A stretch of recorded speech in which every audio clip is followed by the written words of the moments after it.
கன்னிமையில் இறைவன் ஒரு கொடுத்தார். அந்த உன்னவனின் அன்னை என திகழ்ந்தார். மனுக்குலம் வாழ்ந்திட பாதை படைத்தாள். மனுக்குலம் வாழ்ந்திட பாதை படைத்தாள்.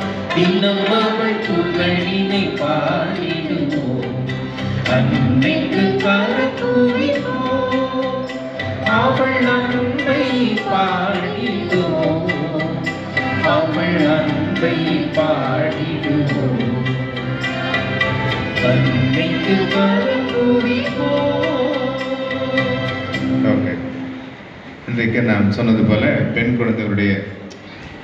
குழந்தைகளுடைய நாள் பாருங்க. நம்ம சின்ன ஏஞ்சல்ஸ் ஹாப்பி பர்த்டே வீட்டில் பாடுவீங்க இல்லையா, அந்த பாட்டெல்லாம் ஹாப்பி பர்த்டே அம்மான்னு பாடணும். கடைசியில் படிக்கும்போது என்னன்னு சொன்னோம், அம்மா.